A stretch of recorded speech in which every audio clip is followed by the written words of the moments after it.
नमः हरिः ॐ वृषासो अगुंसः पवते हविष्मान् सोमः इन्द्रस्य भागर्दयुः शतायुः समावृषाणम् वृषभम् कृणोतु प्रियम् विशाखम् सर्ववीरगुम् सुवीरम् कस्य वृषा सुते स चाह नियत्वान् वृषभोरणत् वृत्रः सोमपीतये यस्ते शृङ्गवृषोणपात् प्रणपात्कुण्डपाय्यः न्यस्मिन् दध्रामणः तगम् सद्भीतिरूतयो वृष्णियानि पौगस्यानि नियुतस्रश्चुरिन्द्रम् समुद्रन्न सिन्धव उक्थशुष्माः उर्व्यज सङ्गिर आविशन्ति इन्द्राय गिरो अनिशितसर्गाः अपःप्रैरयन् सगरस्य बुध्नात् यो अक्षेणेव चक्रिया शचीभिः विश्वक्तस्तम्भपृथिवीमुदद्या अक्षोदयच्छमसा क्षामबुध्नम् वार्णवातस्तविषेभिरिन्द्रः दृढान्योऽग्नादुषमानवोजः अवाभिनत्ककुभः पर्वतानाम् आणो अग्ने सुकेतुना रयिम् विश्वायुपोषसम् मार्ढीकन्धे हि जीवसे त्वगम् सोममहे भगम् त्वय्यो न ऋतायते दक्षम् दधासि जीवसे रथयुञ्जते मरुतः शुभे सुगम् सूरो न मित्रावरुणागविष्टिषु प्रजागुंसि चित्रा विचरन्ति धन्यवः दिवः सम्राजापयसा न वुक्षतम् वाचगुम् सुमित्रावरुणा विरावती पर्जन्यश्चित्राम् वदति त्विषीमती अभ्रावसतमरुतः सुमायया याम् वर्षयतमरुणामरेपसम् अयुक्तसत्रशुन्ध्युवः शूरो रथस्य न प्रियः ताभिर्याति स्वयुक्तिभिः वरिष्ठेभिर्विहरणयासि तन्तुम् अवर्ययन्नसि देववस्वः न विध्वतो रश्मयः सूर्यस्य चर्मेवावधुस्तमो अप्स्वन्तः पर्जन्याय प्रगायत दिवस्पुत्राय मेढुषे स नो यवसमिच्छतु अच्छावददवसङ्गीर्भिराभिः स्तुहि पर्जन्यन्नवसा विवास कणिक्रदद्वृषभो जीरदानुः रेतो दधात्वोषधीषु गर्भम् यो गर्भमोषधीनाम् गवाम् कृणोत्यर्वताम् पर्जन्यः पुरुषीणाम् तस्मा इदास्ये हविः जुहोता मधुमत्तमम् इडान्नः संयतम् करद् तिस्रो यदग्ने शरदस्त्वामिद् शुचिम् घृतेन शुचयः स पर्यन् नामानि चिद्दधिरे यज्ञियानि असूदयन्त तनुभः सुजाताः इन्द्रश्च नः श्रुवासीरौ इमै यज्ञम् विमिक्षतम् गर्भम् धत्तग्स्वस्तये ययोरिदम् विश्वम् भुवनमाविवेश ययोरानन्दो निहितो महश्च शुनासीरावृतुभिः संविधानौ इन्द्रवन्तौ हविरिदञ्जुषेथा आघाये अग्निविन्धते स्तृणन्ति बर्हिरानुषग येषामिन्द्रो युवासखा अग्न इन्द्रस्य मेदिना हतो वृत्राण्यप्रति युवगम् हि वृत्रहन्तमा याभ्यागुम् सुवरजयन्नग्र एव यावादस्थदुर्भुवनस्य मध्ये प्रदर्शनी वृषणा वज्रबाहू अग्नीन्द्रावृत्रहणाहुवेव उदनः प्रिया प्रियासु सप्तस्वसासु जुष्टा सरस्वती स्तोम्याभूत् इमा जक्वानायुष्मदा नमोभिः प्रतिस्तोमगौ सरस्वति जुषस्व तव शर्मन् प्रियतमे दधानाः उपस्थेयाम शरणन्न वृक्षम् त्रीणि पदा विचक्रमे विष्णुर्गोपा अदाभ्यः ततो धर्माणि धारयन् तदस्य प्रियमभिपाथो अस्या नरो यत्र देवयवो वदन्ति उरुक्रमस्य स हि बन्धुरित्था विष्णोः पदे परमे मध्वमुत्सः तत्त्वादा अस्तु श्रेष्ठः अद्य त्वावन्मत्सुरेक्णाः मर्त आनाशसुवृत्तिम् इमा ब्रह्मवाः प्रियातः बलिः सीद वीसूरपुरो नाशम् उपनः सूनवो गिरः शृण्वन्त्वमृतस्य ये सुमृढीका भवन्तु नः अद्यानो देवसविदः प्रजावत्साभिः सौभगम् परादुष्वप्नियगुंसुव विश्वानि देवसविदः दुरितानि परासुव यद्भद्रम् तन्महासुव शुचिमर्कैर्बृहस्पतिम् अध्वरेषु नमस्यत अनाम्यो च आचके या धारयन्त देवासु दक्षा दक्षपितारा असुर्याय प्रमहसा स यक्षेति सुधित ओकसि स्वे तस्मा इडा पिन्वते विश्वदानी तस्मै विषस्वयमेवानमन्ति यस्मिन् ब्रह्मा राजनिपूर्वयेति स गोदिमिन्द्रसच्युतिम् सच्युतिम् जघनच्युतिम् अनात्काभान्नाभर प्रयप्स्यन्निव सख्यौः विनयेन्द्रमृधो जुहि कणीखुनदिवसापयन् अभिनः सुष्ठुनिर्णय प्रजापतिस्त्रियाम् यशः मुष्कयोरदधात्सवम् कामस्य तृप्तिमानन्दम् तस्याग्ने भाजयेहमा मोदः प्रमोद आनन्दः मुष्कयोर्निहितः सपः श्रुत्वेव कामस्य तृप्याणि दक्षिणानाम् प्रतिग्रहे मनसश्चित्तवाकूतिम् वाचः सत्यमशीमहि पशूनागौ रूपमन्नस्य यशश्रीश्रयताम् मयि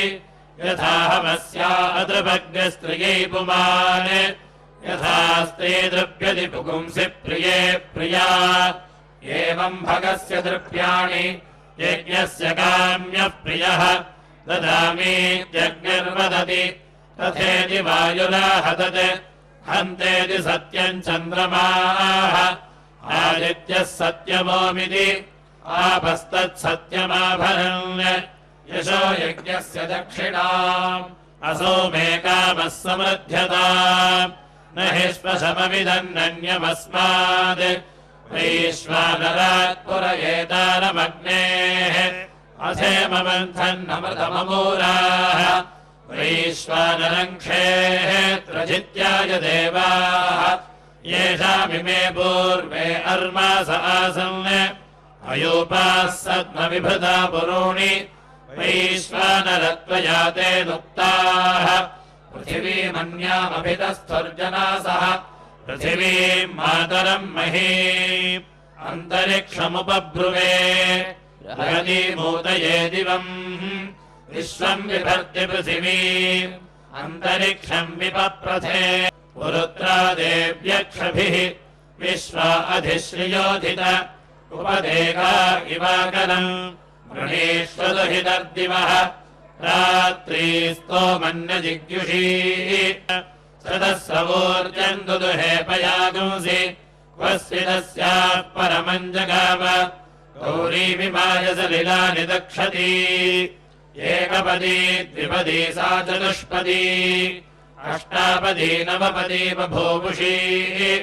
सहस्राक्षरा परमे व्योमन् तस्याकम् समुद्रा अधिविक्षरन्ति तेन जीवन्ति प्रतिशश्चतस्रः तदक्षरद्यक्षरम् तद्विश्वमुपजीवति इन्द्रासूरा जनयन् विश्वकर्मा मरुत्वागम् अस्तु गणवान् स जातवान् अस्य स्नुषाश्वशुरस्य प्रशिष्टिम् सपत्ना वाचम् मनसा उपासता इन्द्रः सूरो अदरद्रजागुंसि स्नुषा सपत्नाश्वशुरो यमस्तु अयगुं शत्रूञ्जयतु जर्हिषानः अयम् वाजञ्जयतु वाजसातौ अग्निः क्षत्रभृतनिभृष्टमोजः सहस्रयो दीप्यतामप्रयुच्छन् विभ्राजमानः समिधान उग्रः आन्तरिक्षमर्हतगन्द्या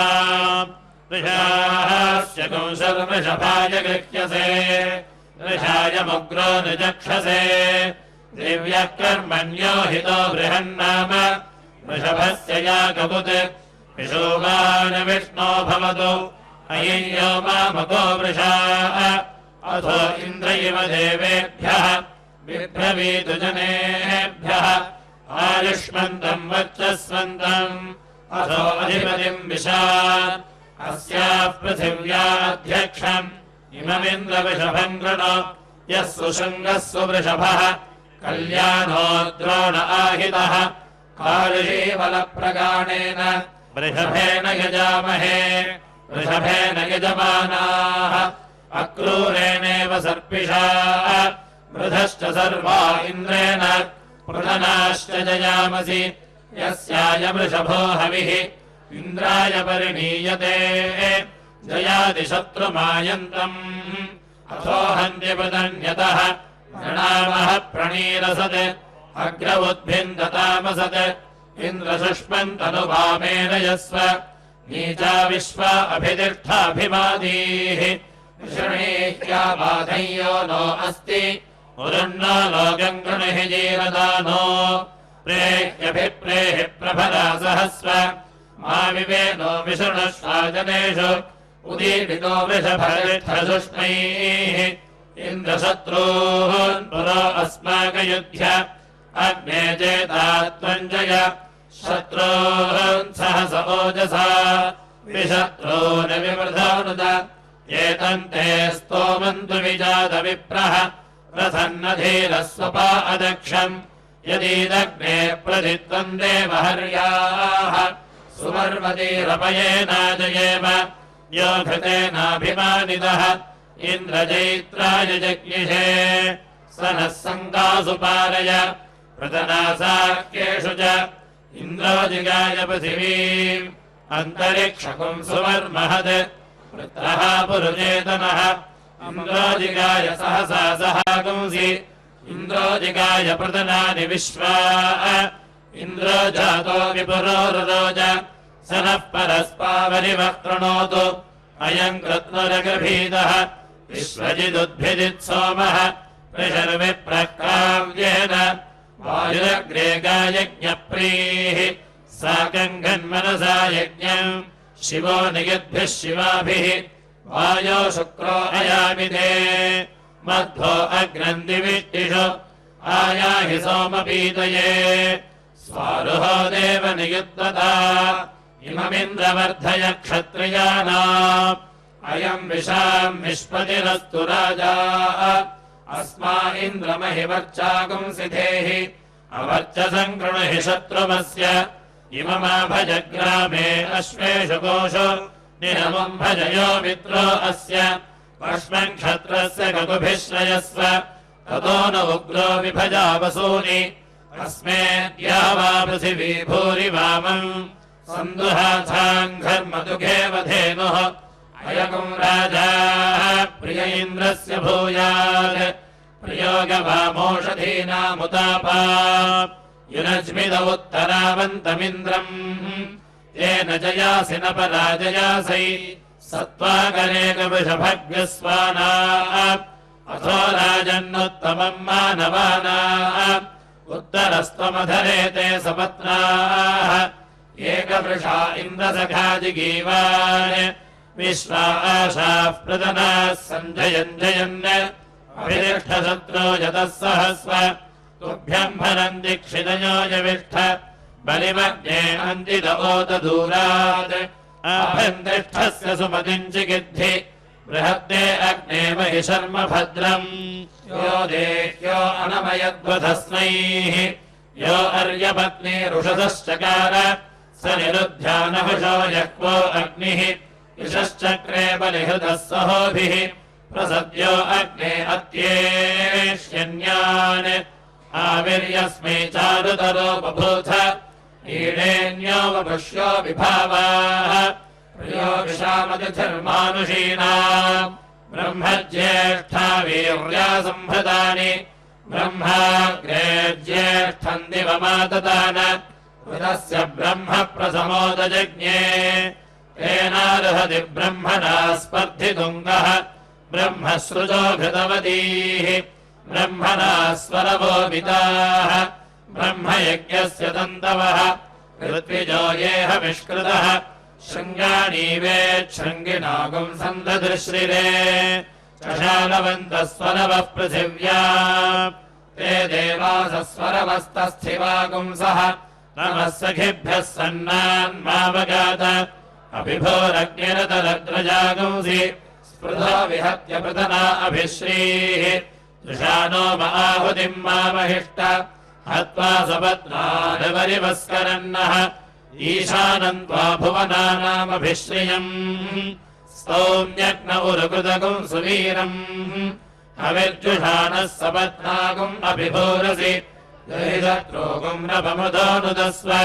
सप्रत्नवन्नवीयसा अग्ने द्युम्नेन संयता बृहत्तदन्थभानुना नमन्वस्तोममग्नये दिवश्येनाय जीजनम् वसोः कुविध्वनादिनः स्वारुहायस्य श्रियो दृशे रयिर्वीरवदो यथा अग्रे यज्ञस्य चेततः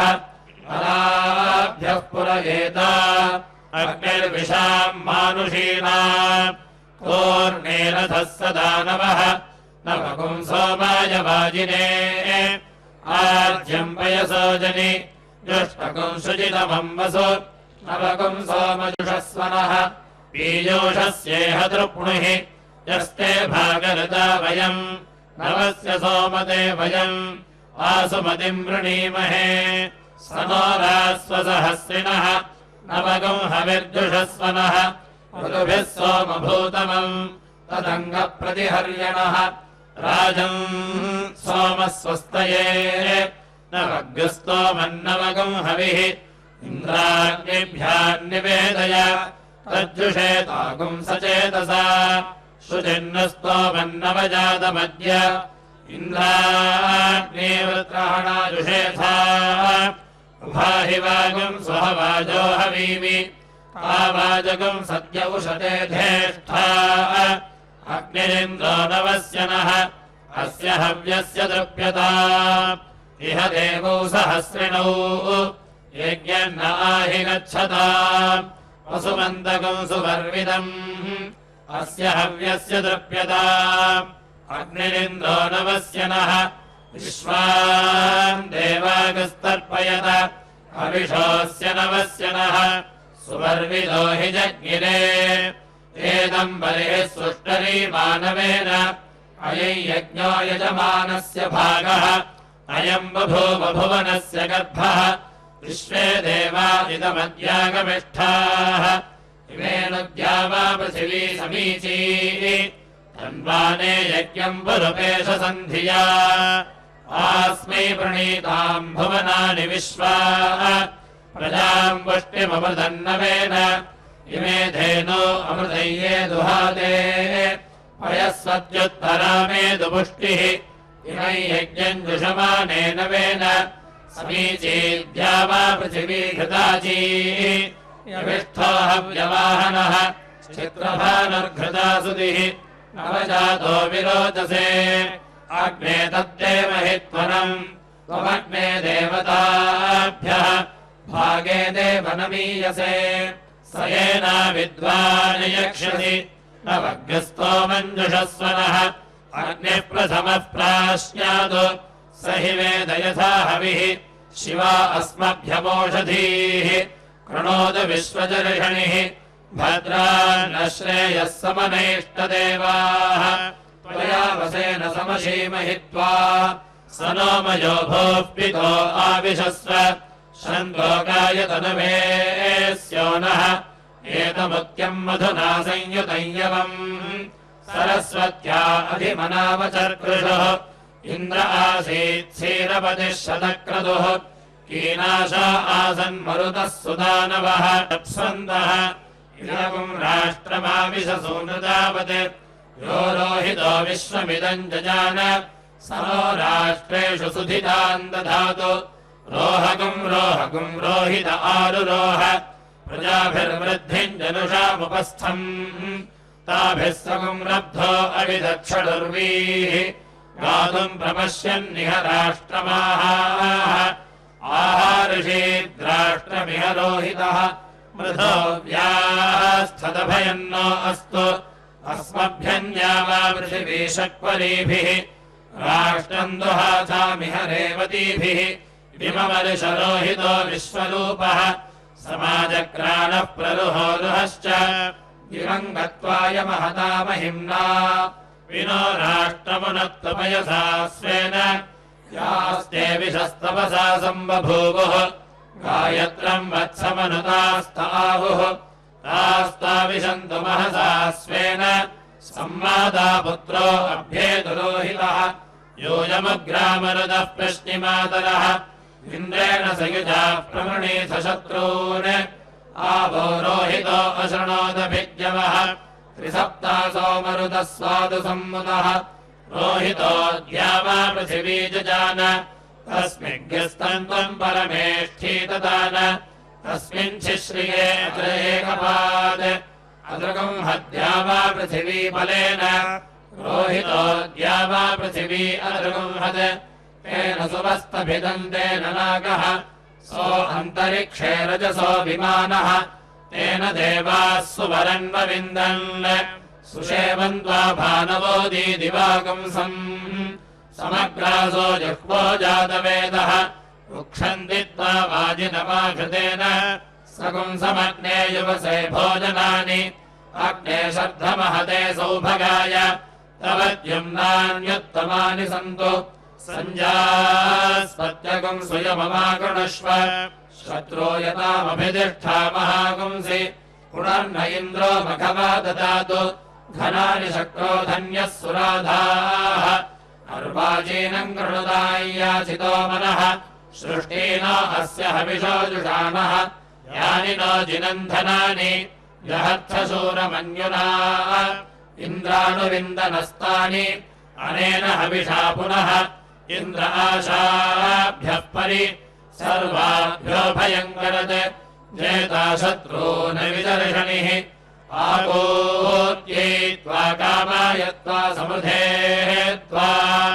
पुरोदधे अमृतत्वाय जीवसे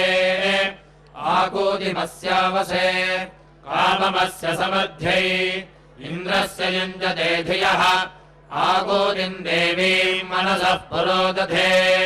यज्ञस्य माता सुहवा मे अस्तु यदिच्छामि मनसा स कामः विदेज मे न धृतये निविष्टम् सेदग्निरग्निगुंरत्येत्यन्यान् यत्र वाजीतनयो वीडुवाणिः सहस्रपाथा अक्षरा समेति आशानान् द्वाशापालेभ्यः चतुर्भ्यो अमृतेभ्यः इदम् भूतस्याध्यक्षेभ्यः विधेम हविषा वयम् विश्वा आशा मधुना सगुंसृजामि अनमीवा आपवोषधयो भवन्तु अयम् यजमानो मृधो व्यस्यताम् अगृभीताः पशवः सन्तु सर्वे अग्निः सोमो वरुणो मित्र इन्द्रः बृहस्पतिः सवितायः सहस्री पूषा नो गोभिरवसा सरस्वती त्वष्टारूपाणि समनक्तु यज्ञैः त्वष्टारूपाणि दधति सरस्वती पूषा भगवो सविता नो ददातु बृहस्पतिर्दधतीन्द्रः सहस्रम् मित्रो दाता वरुणः सोमो अग्निः आनो भरभगमिन्द्रद्युमन्तम् विदेदेष्णस्य धीमहि प्रदेके उर्वैव वप्रथे कामो अस्मे तमापृणा वसुपते वसूना इमम् कामम् मन्दया गोभिरश्वैः चन्द्रवदाराधसा पप्रथश्च सुवर्यवो मधुभिस्तुभ्यम् विप्राः इन्द्राय वाहत्कुशिकासो अक्रन् इन्द्रस्य नु वीर्याणि प्रवोचन् यानि चकार प्रथमानि वज्री अहन्न हिमन्वपस्ततद्द प्रवक्षना अभिनत्पर्वतानाम् अहन्न हिम् पर्वते शिष्ययाणम् पृष्टास्मै वज्रग्रस्वर्यम् ददक्ष पाश्चा इव धेन वस्यन्तमानाः अञ्जः समुद्रमवजग्मुरापः वृषायमानो वृणीत सोमम् त्रिगद्रुगेष्वपि वत्सुतस्य आसायकम् मघवादत्तवज्रम् अहन्नेनम् प्रथमजामहीनाम् यदीन्द्राहन् प्रथमजामहीनाम् आन्नायिनामविनाप्तोतमायाः आत्सूर्यम् जनयन्त्यामुषासम् तायीक्नाशत्रून्न किला विवित्से अहम् वृत्रम् वृत्रतरम् यगुंसम् इन्द्रो वज्रेण महता वधेन स्कन्धागुंसीमकुलिशेनाविवृक्णा अहिश्रयत उपवृक्पृथिव्या अयोध्येव दुर्मद आहि जुह्वे महावीरम् तु विबाधमृजीषम् नादारीरस्य समृतिम् वधाना सगौरुजानाः पिबिष इन्द्रशत्रुः विश्वो विहाया अरदिः वसुद्वदेहस्ते दक्षिणे तरणिर्न शिश्रथत् श्रवस्य या न शिश्रथत् विश्वस्मा इति शुध्यसे देवत्राहव्यमोहिषे विश्वस्मायित्सुदेवारमन्मति अग्निर्द्वाराभ्यर्मति उदुज्जिहानो अभिकाममीरयन् प्रपञ्चन् विश्वा भुवनानि पूर्वथा आकेतुना सुषमिद्धो यजिष्ठः कामन्नो अग्ने अभिहर्य दिग्भ्यः दुषानो हव्यममृतेषु दोढ्यः आनो रयिम् बहुलाम् गोमतीमिषम् निधेहि यक्षतमृतेषु भूषन् अश्विना यज्ञमागतम् आशुषः पुरुदगुंससा पूषा रक्षतु नो रयिम् इमै यज्ञमश्विना वर्धयन्ता इमौ रयिम् यजमानाय दत्तम् इमौ पशून् रक्षताम् विश्वतो नः पूषाणः पातु सतमप्रयुच्छन् प्रदे महे सरस्वति सुभगे वाजिनीवति सत्यवाचे फले मतिम् इदम् ते हव्यम् घृतवत्सरस्वति सत्यवाचे प्रभरे माहवीगुंषि इमामि ते दुरिता सौभगानि तेभिर्वयगुं सुभगाधस्याम यज्ञो रायो यज्ञयीशे वसूनाम् यज्ञः सस्यानामुदसुक्षितीनाम् यज्ञयिष्टः पूर्वजित्तिम् दधातु यज्ञो ब्रह्मण्वागम् अभ्येतु देवान् अयम् यज्ञो वर्धताम् गोभिरश्वैः इदम् वेदि स्वपद्या सुवीराः इदम् बर्हिरति बर्हिष्यन्या इमै यज्ञम् विश्वे अवन्तु देवा दर्भमा उपयन्ति लोकाः शश्वतीः समा उपयन्त्यापः इष्टम् पूत्रगुम् शश्वतीनागुम् समानागुम् शाश्वतेन अभिषेक्त्वानन्दम् लोकम् परमारुरोह इयमेव सा या प्रथमा व्यौच्छत् सा रूपाणि कुरुते पञ्चदेवी द्वे स्वसारो वयतस्तन्त्रमेतत् सनातनम् विदतगुम् षण्मयूखम्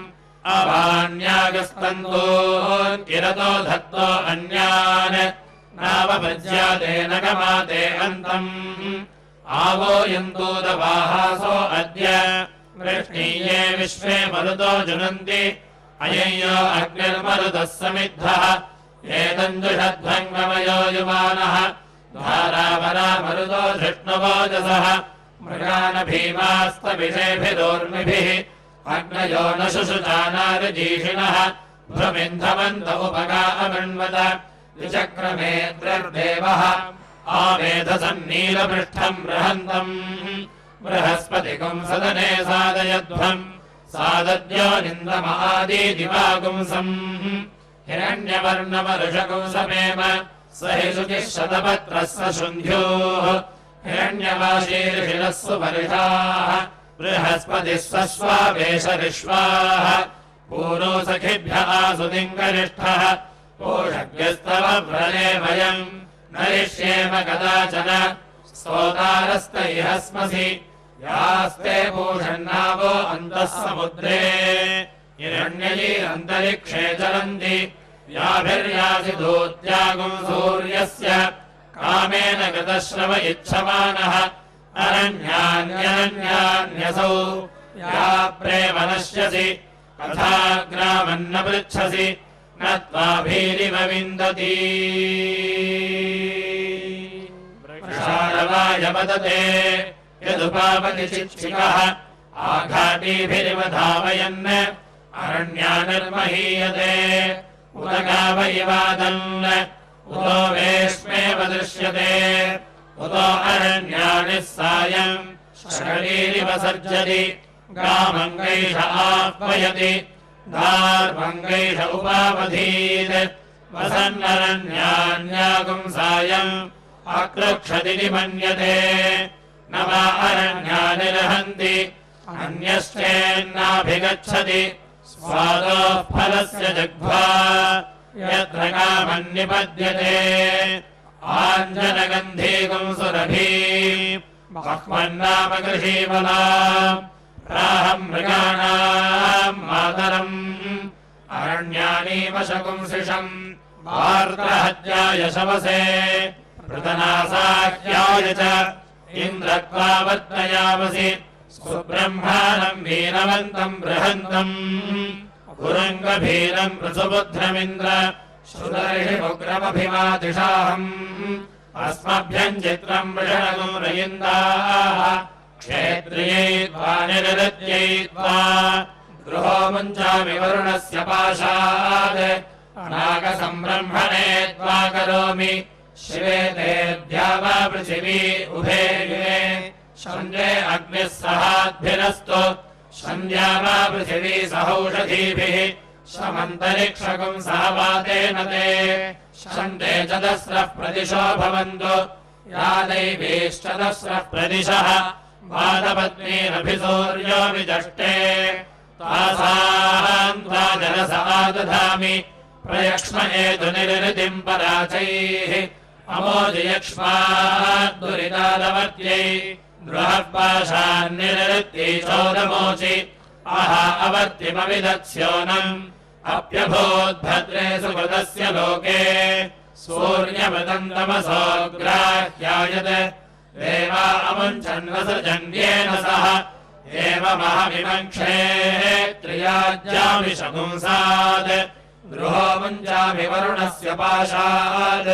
बृहस्पते युवमिन्द्रश्च वस्वः दिव्यस्येषाथे उत पार्थिवस्य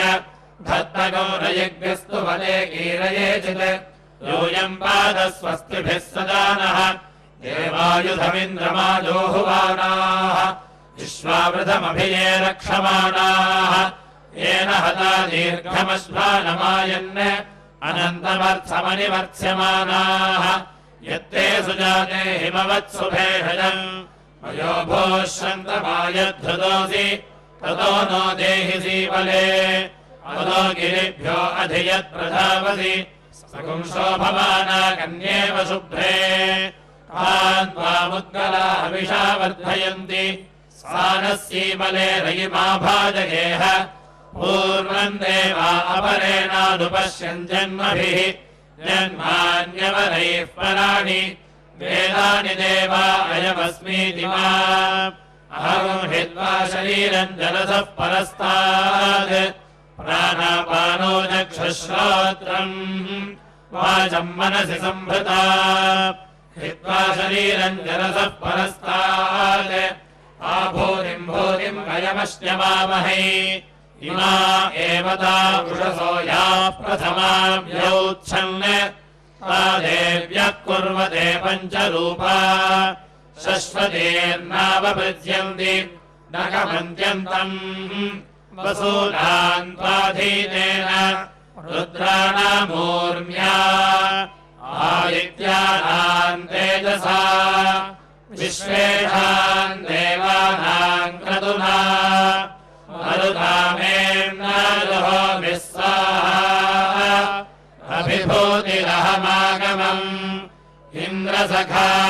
स्वायुधः आश्वासा सुदुःसहः इदम् वत्सो अग्निना दत्तमागात् यशो भर्गः सहवोजो बलम् च दीर्घायुत्वाय शतशारदाय महते वीर्याय आयुरसि विश्वायुरसि सर्वायुरसि सर्वमायुरसि सर्वम् आयुर्भूयात् सर्वमायुर्गेशम् भूर्भुवः सुवः आज्ञर्धर्मेणान्नादः प्रत्यर्धर्मेणान्नपतिः ब्रह्मक्षत्रज्ञः स्वाहा प्रजापतिः प्रणेता बृहस्पतिः पुरजेता यमः पन्थाः चन्द्रमाः पुनरसु स्वाहा अग्निरन्नादोन्नपतिः अन्नाद्यमस्मिन् यज्ञे यजमानाय ददातु स्वाहा सोमो राजा राजपतिः राज्यमस्मिन् यज्ञे यजमानाय ददातु स्वाहा वरुणः सम्राट् सम्राट्पतिः साम्राज्यमस्मिन् यज्ञे यजमानाय ददातु स्वाहा मित्रः क्षत्रम् क्षत्रपतिः क्षत्रमस्मिन् यज्ञे यजमानाय ददातु स्वाहा इन्द्रो बलम् बलपतिः बलमस्मिन् यज्ञे यजमानाय ददातु स्वाहा बृहस्पतिर्ब्रह्म ब्रह्मपतिः ब्रह्मास्मिन् यज्ञे यजमानाय ददातु स्वाहा सविता राष्ट्रम् राष्ट्रपतिः राष्ट्रमस्मिन् यज्ञे यजमानाय ददातु स्वाहा पूषा विषम् विप्लतिः विषमस्मिन् यज्ञे यजमानाय ददातु स्वाहा सरस्वती पुष्टिः पुष्टिपत्नी पुष्टिमस्मिन् यज्ञे यजमानाय ददातु स्वाहा अष्टापशूनाम् मिथुनानागुं रूपकृद्रूपपतिः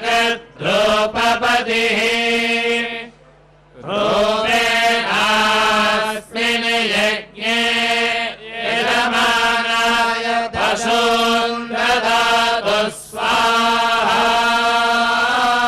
यत्रैतेन यज्ञेन यजन्ते सभेयो युवेत्याः यो वै पूर्ववयसि स सभेयो युवा तस्माद्युवा पुमान् प्रियो भावुकः अस्य यजमानस्य वीरो जायतामित्याह आह वै तत्र यजमानस्य वीरो जायते यत्रैतेन यज्ञेन यजन्ते निकामे निकामेन पर्जन्यो वर्षत्वित्याह निकामे निकामे हवै तत्र पर्जन्यो वर्षति यत्रैतेन यज्ञेन यजन्ते फलिन्यो न ओषधयः पच्यन्तामित्याह फलिन्यो ह वै तत्रौषधयः पच्यन्ते यत्रैतेन यज्ञेन यजन्ते योगक्षेमो नः कल्पतामित्याह कल्पते ह वै तत्र प्रजाभ्यो योगक्षेमः यत्रैतेन यज्ञेन यजन्ते हरिः ॐ श्रियः कान्ताय कल्याणनिधये निधयेऽर्थिनाम्